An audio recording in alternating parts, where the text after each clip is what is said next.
We are back. Welcome, everybody. We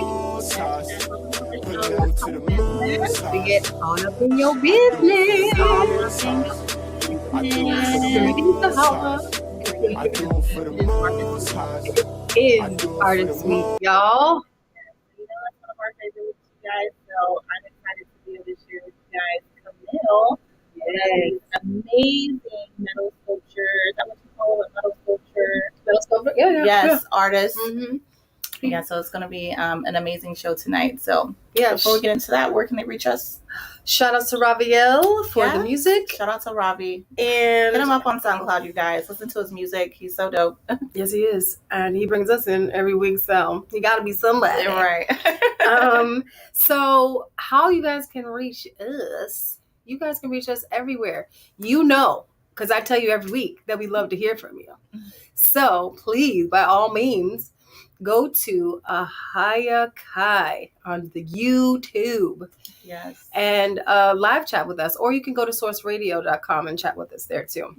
Because we love to hear your comments. We love to read and get all the good stuff. Yes. And then you can hit us up on Twitter at AhayaEDU. Yeah, shout out to Twitter. Our Twitter fam, they really be supporting us. Most of our views come from Twitter, believe it or not. That's right. That's right. We love our Twitter people. Yeah. We are trying to get our YouTube fans up. Yes. So Twitter people, if you want to get pot in the replay, go to YouTube and like, share, and subscribe and all those fancy things that they say to do. Yeah. Or you guys, they can even go to, you can hear us on Alexa, Amazon Alexa, or Amazon Podcast, Spreaker, Apple, Deezer, iTunes, iHeart, all the things, y'all. All the things. Yeah, including Spotify. And if you want to reach out to us personally, ask a question or, get some more information about how to be on the show, you can go to Ahaya, the letter K, consulting at gmail.com. There you go. Hit us up. We want to hear from y'all because there's lots to talk about all the time. And shout out to our sponsors, you guys. Yeah. We have some amazing sponsors. We got Ahava Kai Consulting, which is us together. Kai Management, Earth Babies, some wonderful laundry soap, and Ahava Financial Education, where you can get all your financial needs, and 13 Crystalline. Yes. You can tell them about that. 13 Crystalline, you guys. You can go and get some herbal detoxes, remedies, nutritional consultations, because it is real in these mean streets of germs. Okay. Yes, it is. But we just want to, align ourselves as much as possible and just get the knowledge and education on how to do that. So yeah, and then we got Ahava Living. I'm really excited about Ahava Living, you guys. I can't wait to just pour it all out to you. Yes. But what I'm most excited about is that Ahava Living is going to start a resort, and we have Kamil, which is our feature artist, that's going to be doing some interior designing, and so we're going to talk about that a little bit later. That's going to be outstanding. I'm so happy for that. And actually, it's interesting. He does so much. Like I've known him for a long time. I've worked with him before. He was actually one of my first, cust clients, as you can call. And but he has branched out into so many different genres, and but he's remained himself, and the integrity of his work has remained there. And I feel like most artists want to be able to be expressive and hit different types of, like be more expansive in their work and have different types of venues that they can choose to express themselves. They just don't know how to do it.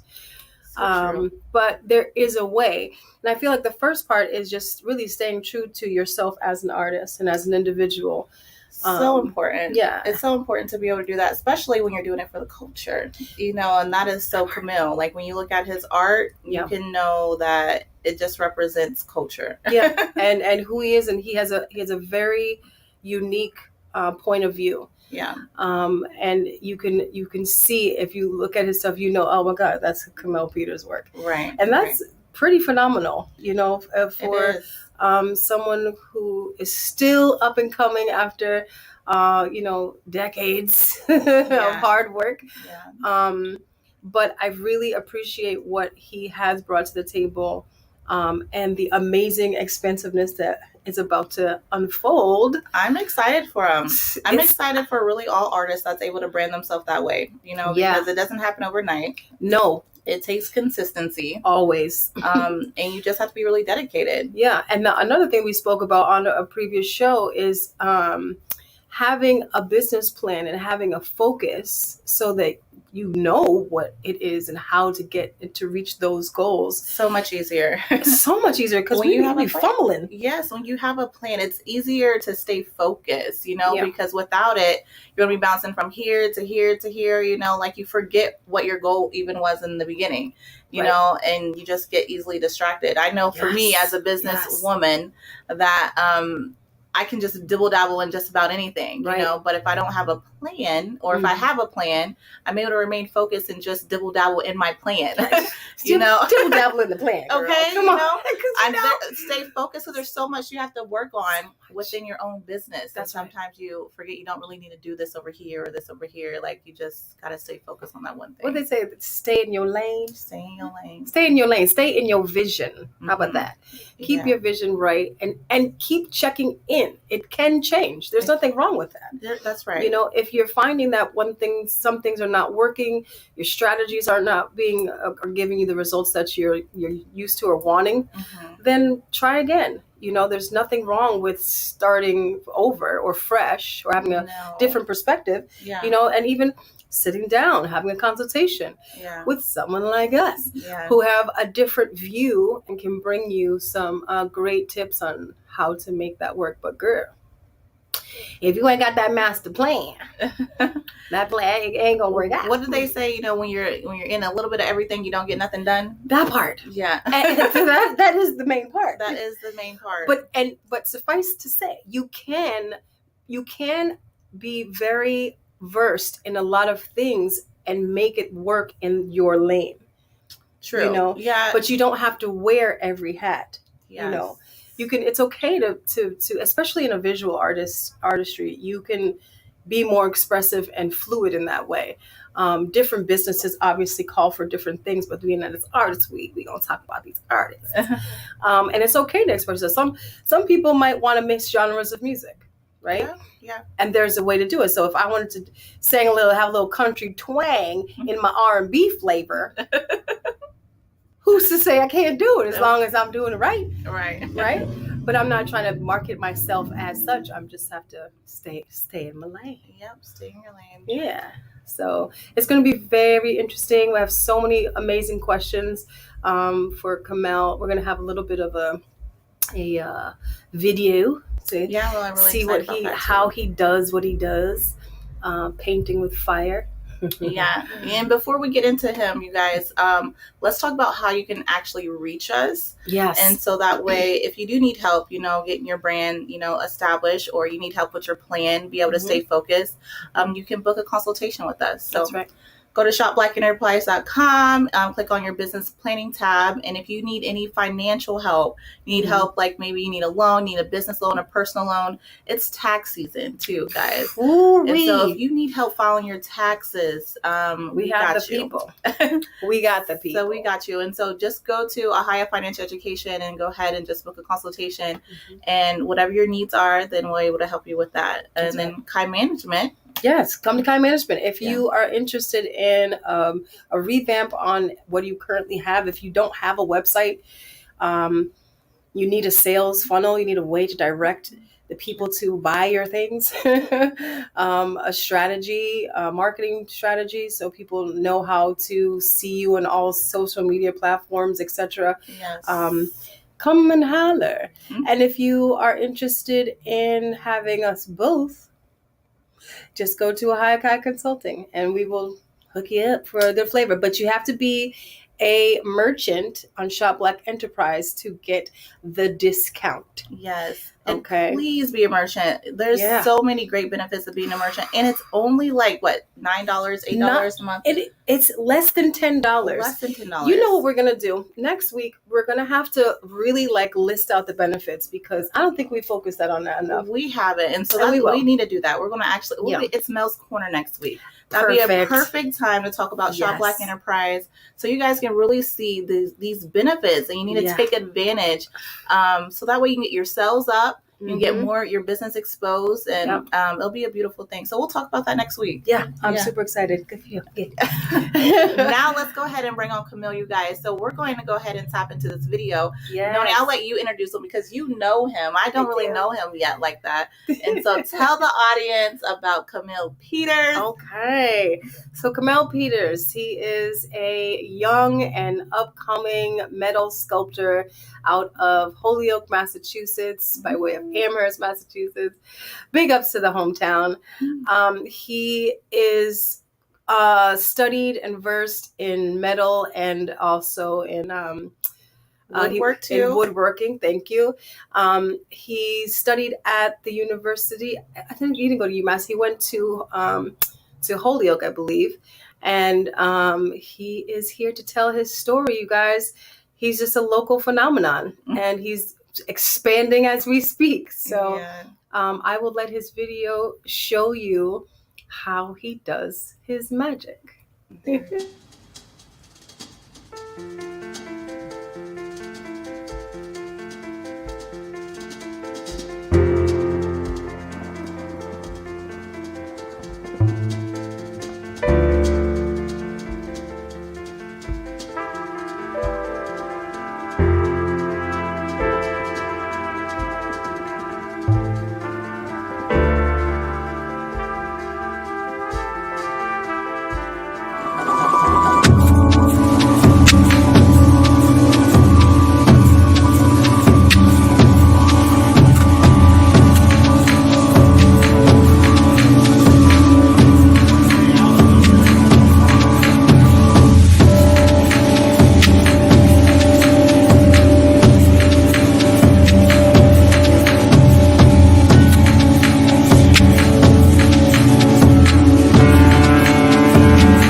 So basically with the different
So basically with the different temperatures, you're creating more different textures. Yes.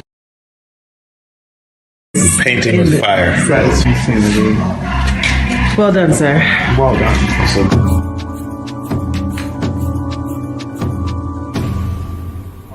So then I can take, say, a piece like this. But see that's almost like a layer of ash sitting on there now. I have to seal that before, if I rubbed it right now, it would leave like streaks and stuff. So basically, you could even do that as another technique. That's amazing. This is the technique, yeah. So cool. Yeah, I'm using paint, but I'm burning it to the point where the fire is leaving a texture. You can't redo that. So then I can shine up behind there, do like a corrosive process that gets behind these marks, and then shine the top up again. Oh, wow.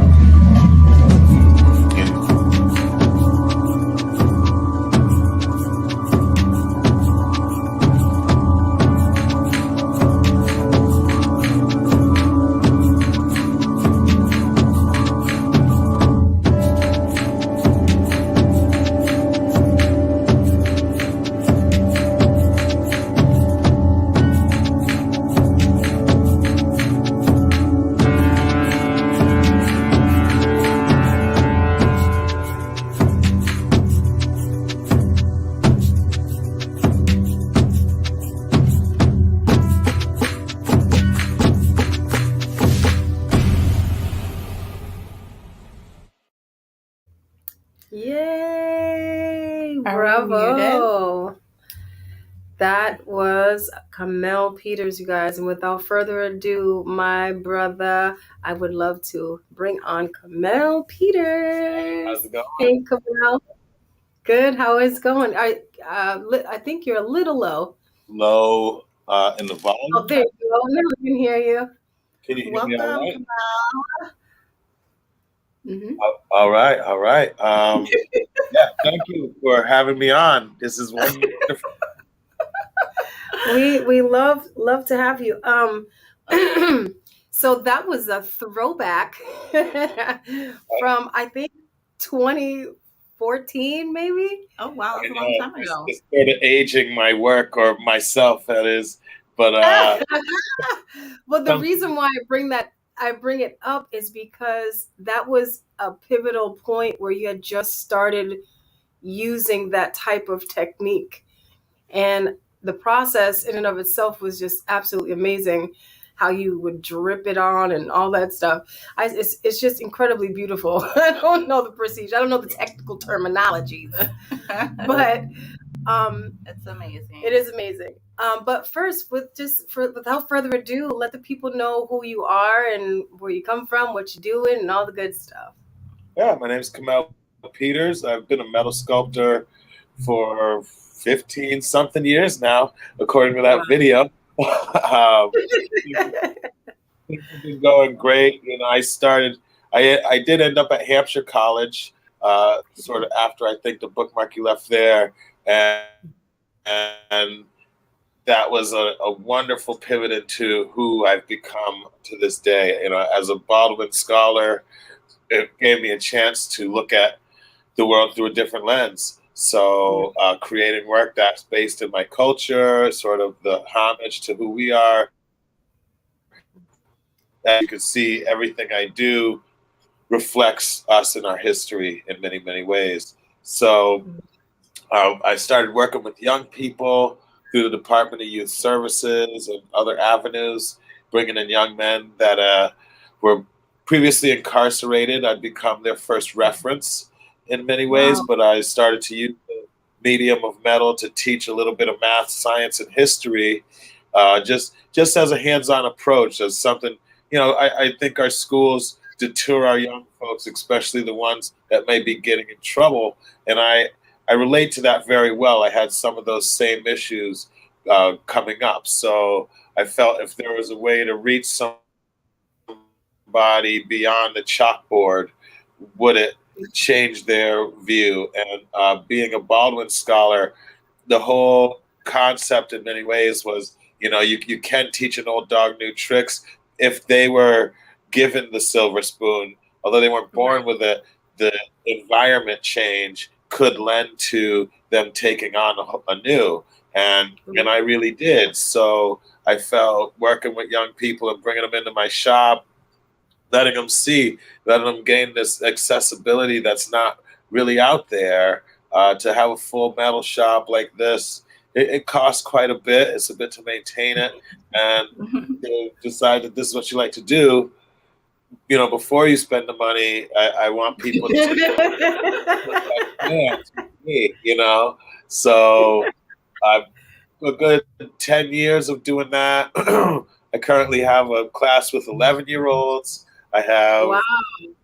a class with a group of kids from Hampshire College again. And so it's been, the teaching is always going to be a thing for me. In the future, I'm projecting in the next 2 or so, I'll be looking more towards like a sustainable farming approach. When you're working with, especially young men of color that have been involved in the industrial complex in any way, shape, or form, whether it's jail or schools, if I find bringing them into a large brick building is reminiscent of a form of oppression in many ways. So if I could bring them to a farm, have a bonfire, pull food out of the ground, work with some animals, and then still do the artistic work through metal and wood and so on and so forth. It's more of a well-rounded approach to trying to pay homage to our young men, and instead of letting them pass through a program and then on to the next thing. So I love it. That's brilliant. It is. That's wonderful. So my work really consists of anything I can sort of do. It's all fun and games until something, right? Until rent is due. Yeah. So since you've only been doing this for about 15 years, have you? How long have you been? Was you a different type of artist before then, or like what made you pick up metal?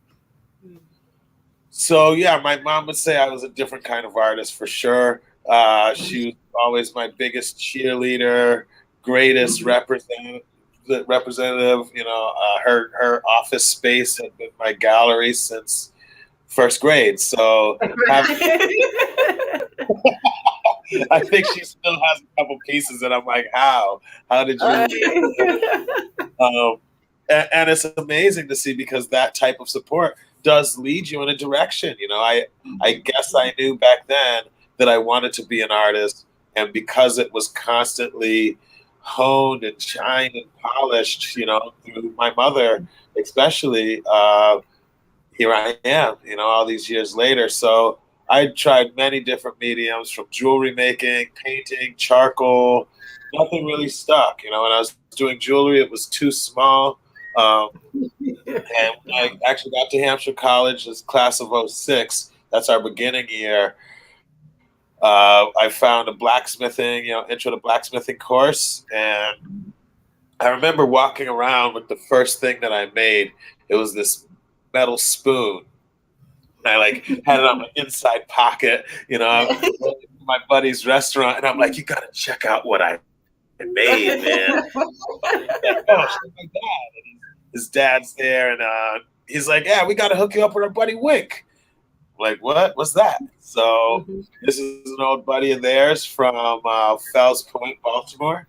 And so my first summer, I ended up doing an apprenticeship for the summer with a man named Charles Winkler, who took me from an intro to blacksmithing kind of guy to learning the process of blending steel and cutting and busting stuff up and, really digging in deep. So I'd say he taught me everything I know. And without the opportunity through Hampshire or of Hampshire to generate that, I wouldn't be where I am now. So you have a really... I'm sorry. I was just saying, you have a really unique art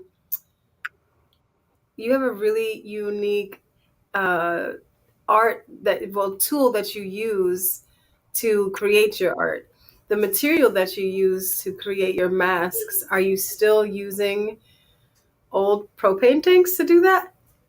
Oh man, that was Wink's biggest joy, I would say. And God rest him here. He found objects, discarded objects. The concept of there not being a such thing as nothing.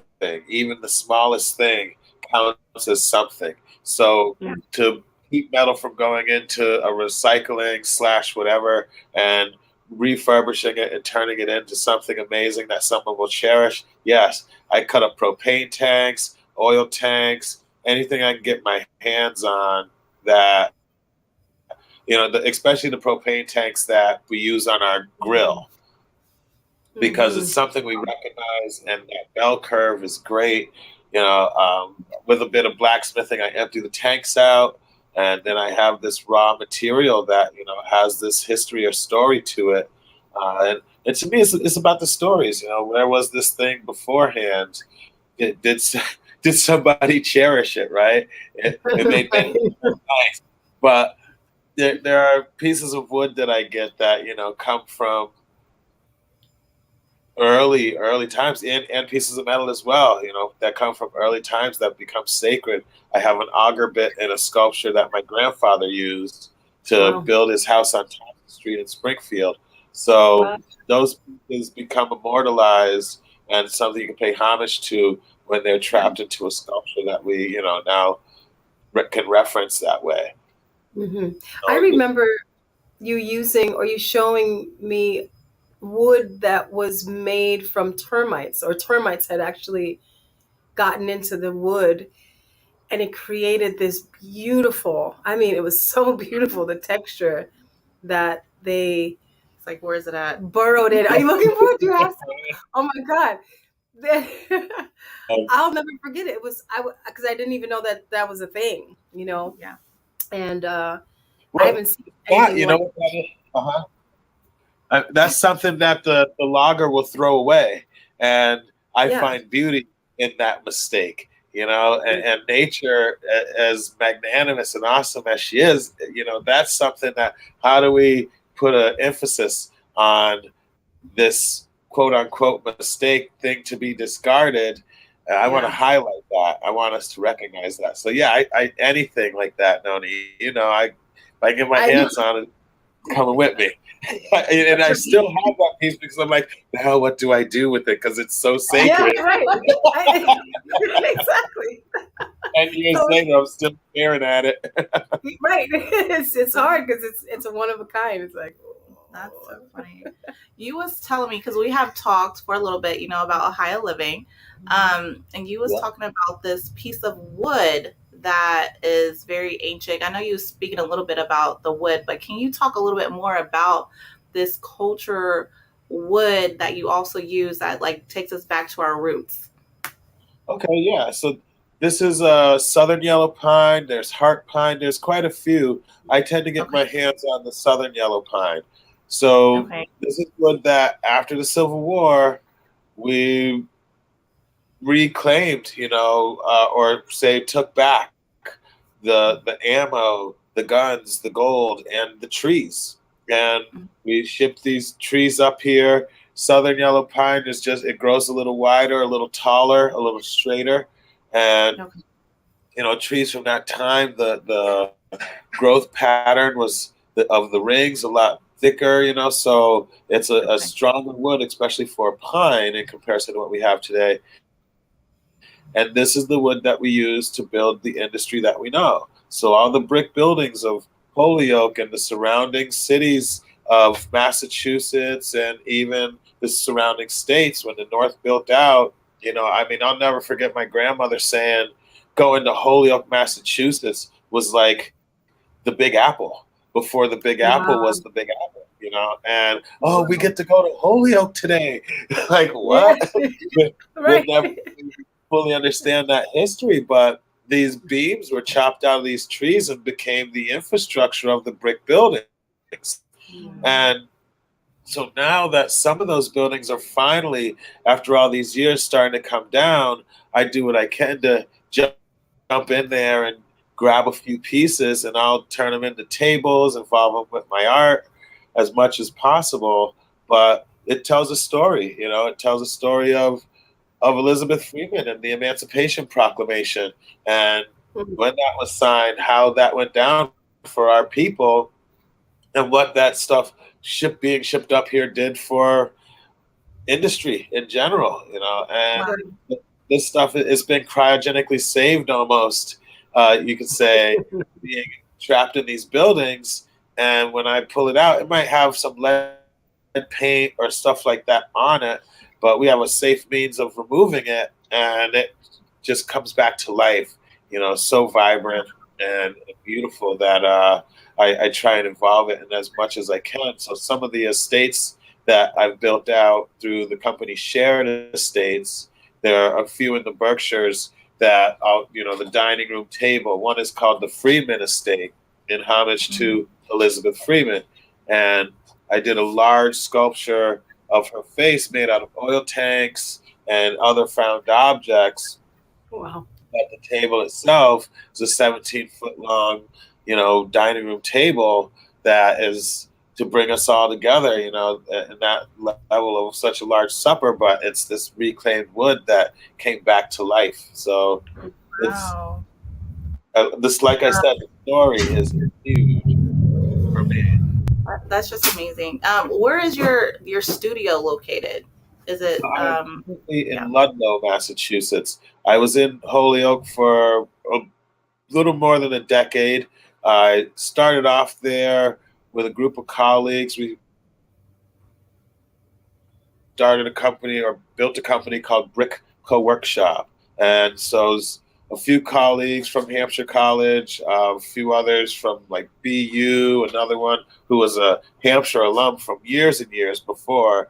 But, we all kind of serendipitously, I'd say that the stars were aligned, and we occupied this building space. So we had a wood shop, glass, metal, concrete, machine shop, painters, and you name it. And it started off as a bit of an incubator, I would say, for a business to come in and occupy a smaller space. And as it started to grow, eventually grow itself out of that space and onto wherever it's going to take itself in the world.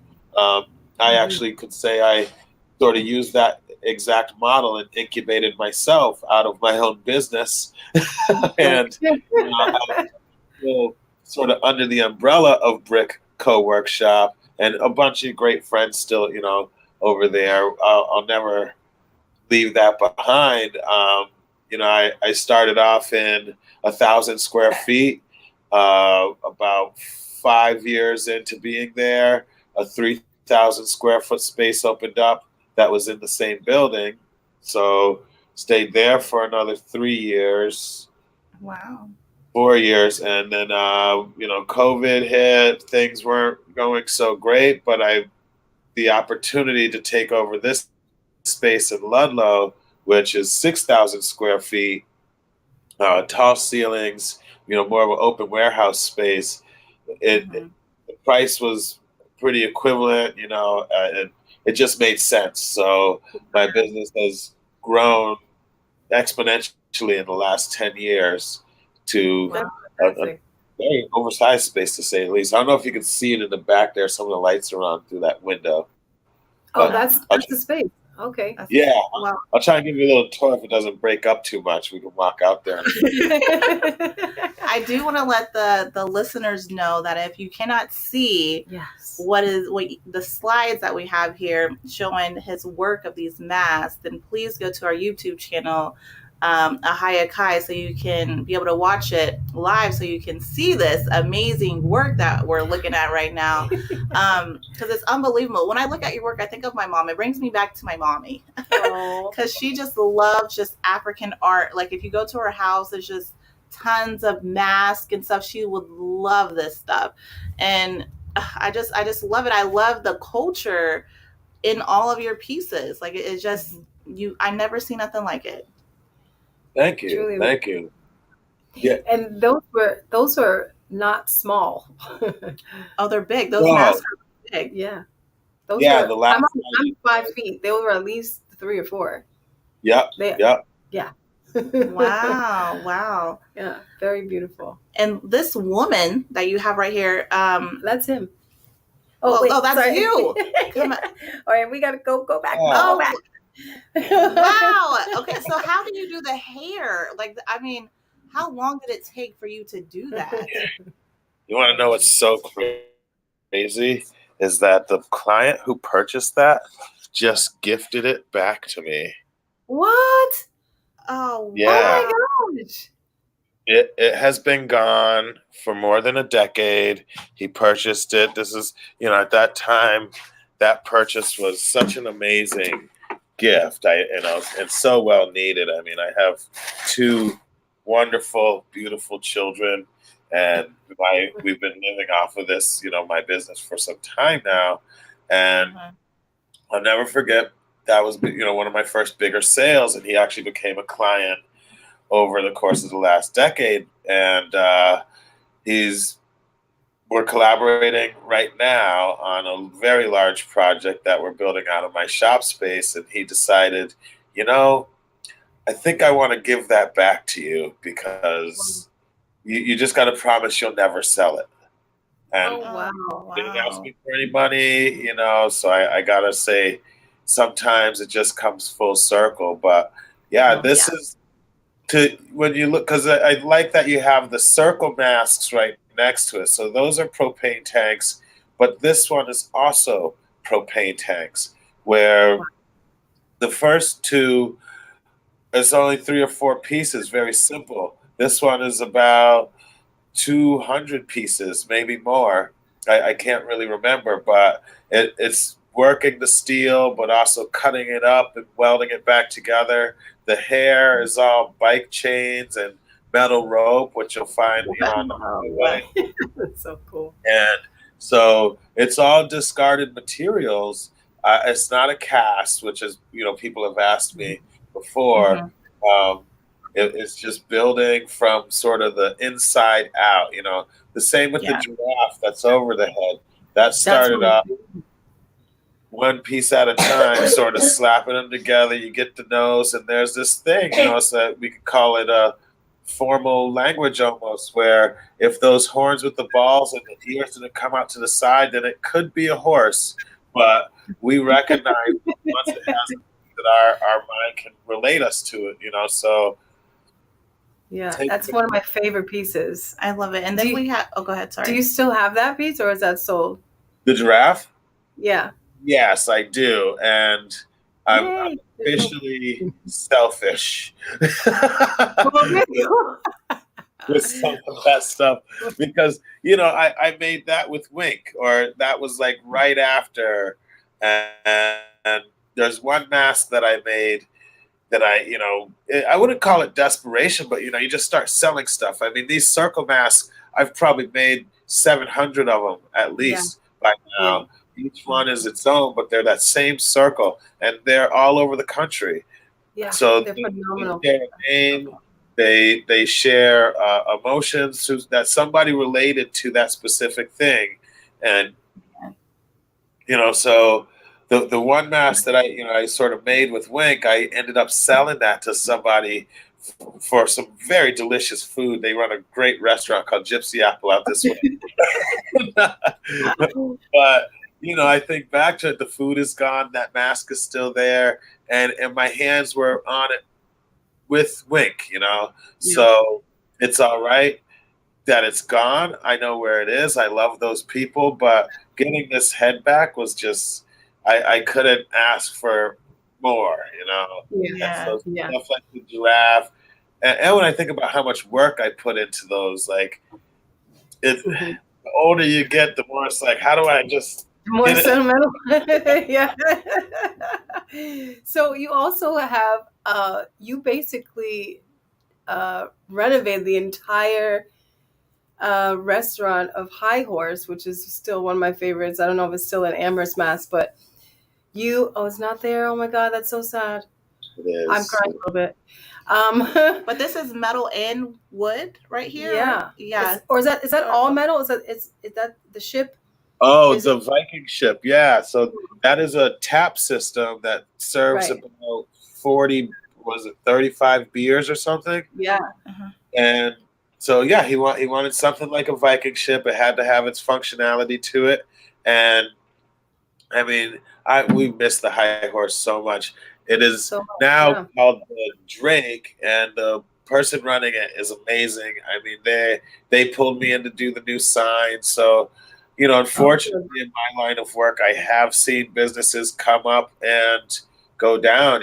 But the High Horse and its legacy, he had a very specific vision, and my type of work was in tune with what what he Very much saw. so.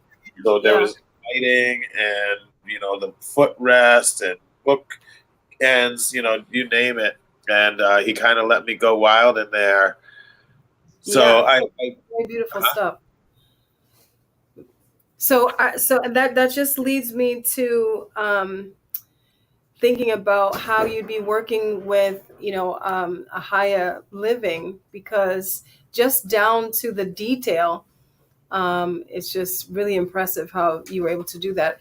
But we do have some tips that we would like to offer, because I know that you have a few different projects that you're working on, and they are all in their own uniqueness, and but they still keep in line with the work that you're doing. So we have some pro tips that we want to go through, if that's all right. Yes, and before we get into the pro tips, I just want to let you know I'm super excited about A High Living, about you just doing your thing, just your creativity and just really letting you flow. Like, my vibe is your vibe. And so I'm just very excited to see what you come up with and how beautiful it's going to be. And you guys and the listeners, he also does wood too. Also, Yes. along with metal, we didn't really display a lot of the woodwork here, but you do it all. Lightings, light fixtures, literally everything. And I'm really excited about this. Super excited. So I just wanted to tell you that on air. Let it be known on air. Thank you. But some of our pro tips that we have for you is to create a business plan. You've been in business for 15 years, I guess now. Yeah. I don't know if you actually have a business plan created. You do? Yeah. Awesome. Okay, Yay. good. So that'd be great. And another thing we was thinking about establishing a holding company for you, because you have all these different brands and different collaborations together. If you have a holding company, so that way we can start getting you some funds. I've been talking about and looking to do the paperwork. I have a meeting on the 28th of this month to start generating paperwork to become a nonprofit. One of the issues I ran into working with the Department of Youth Services and one of their sub companies, you could say, was just that I'm not in control. So it's almost like I got to see the belly of the beast, where kids come through the program, funding runs out, and the kids are out of the program, and there's nothing there for them, and I want to be able to create more of a tracking system that works with a young person from junior high through the rest of grade school to push them on a track of, and so the nonprofit would kind of, or whether that would be a holding company necessarily, we got a couple different businesses going on right now, and by we, I mean me. In collaboration with a couple of buddies.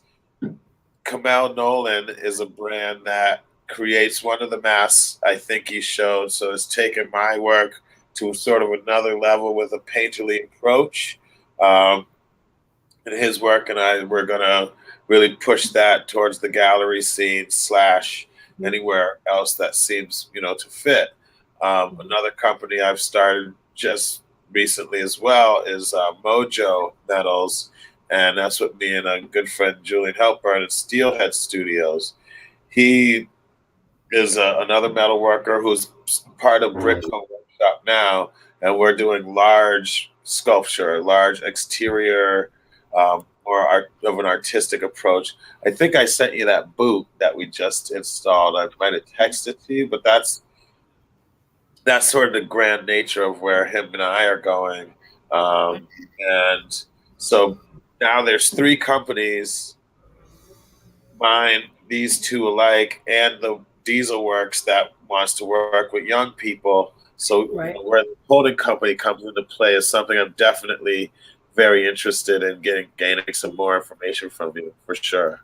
So yeah, we actually have as a separate tip to actually get a .org for your children's program. And that is definitely going to be separate than your holding company. You can go under it if you want to, but you should certainly have a nonprofit so that you can have people funding specifically to you, and that way you can track where the money's going and how it's being used, and Yes. it's just all for the taking. You can definitely auction some of your work too for your children's program. I Mhm. mean, people will, I know, will be able to. You get a lot of great money coming in from your work, from Yeah. being auctioned off, just dedicated for the children. One, people love children, Yep. and then people love your work. You put them together, that's a lot of money right It's there. just a good combo, like spaghetti and meatballs. Yeah. Spaghetti meatballs, But one thing that I really think that you should do though is create a portfolio for where you're going. Like you have things a little bit of everywhere, but you really are trying to separate yourself right now and go more into like commercial. I feel like it's more of like commercial work, more of like just bigger projects, instead of the one-on-one thing. I think you're just a luxury, a higher, what am I trying to say? Just a high-end luxury, yes, designer. Yes, all that worker, is you. And if you like partnered with maybe some different construction companies that are that the high end, doing like high end things like at resorts or spas or different buildings and the high end buildings, and partner with them so that way you can do some of your work for them. That would be amazing. Yeah.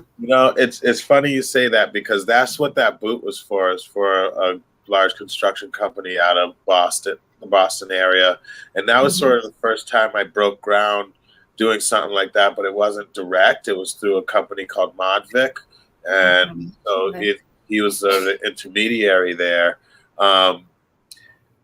I like what you're saying, because I do feel you have to make it to a certain platform in order to be recognized. If I was in my 1,000 square foot space, it wouldn't be treated as sort of same there. But now that we're starting, I have the portfolio pieces. So this is something I've said a few times to my buddies, like we got to put a portfolio together that just lets people see us, 3x5 card that invite you to our Instagram and our website and so on and so forth. And so it's all happening. And I kind of coined 2023 because it was a little rough bumbling through the last couple years of COVID. And, I'd say I got very lucky in that I was doing more commercial work, and all of a sudden it just immediately transferred to residential. People aren't opening up a new business.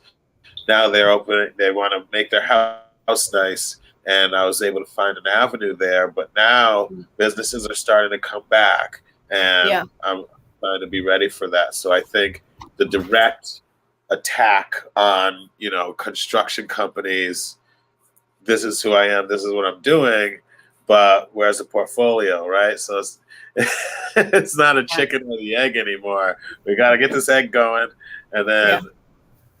So we're here to help. So we'll make that connection, and it should be in line with what you're trying to convey. You've already got what it is that you need. It just needs to be put down on the paper. I think we're so close. Hopefully, I'm one of your easier, or we could say more fast track clients, that comes through the show, because I'm ready. But as we know, and I've been realizing, there's only so many hats you can wear. Do not ask me to write a grant. Who's doing it for me? No, you need a team. You need a team. Yeah. Right. Yeah. And so the artist needs to be left to do the art. And the more I realize that, the more it's like calling all cars. How do we make this fly? And this is just perfect timing, I gotta say. You definitely need management. But real quick, because we're a little bit over time, can you help people or guide people on how they can reach you? How can they buy your work? Where can they contact you? All the things. Yeah, the website has an easy form. I mean, I will say I'm pretty old school, so my telephone is a direct connect. Facebook at Kamil Peters is wonderful. Through Instagram, you can message. I mean, all of these are perfect. If you contact me either way, I'll normally respond with some type of email or something and my phone number, and we'll get on the phone, because I'm old school like that. But these we're gonna have to automate you, because you might have a lot of people ringing up your phone. So. Yeah, well, we might have to. That's right. And also, if people would like to donate, for your art as well, they can at your Cash App, which is K as in kite, M as in Mary, Peters, P-E, T as in Tom, E-R-S, and the number 2. So KM Peters 2 for Cash App. And I think that would send them some donations. Thank you so much, Kamil, for joining the show. We appreciate you. I'm sure this wouldn't be the first time that you're going to be on. We look forward to seeing your work and stuff, and the work from Ahava Healing or Ahava Living. Then we'll have you back again, so we'll be able to display the whole, make a video or something of it, because it's going to be amazing. That's definitely it. You definitely should have more video. Yeah. Yeah, the time has come. Well, I can't thank you enough for inviting me on the show. It's been a pleasure, and I'm really looking forward to how we can collaborate in the very near future. Yes, thank you so much, Kamil. Thank you, guys. I'll see you soon. All right, appreciate you. Have a good one. You too.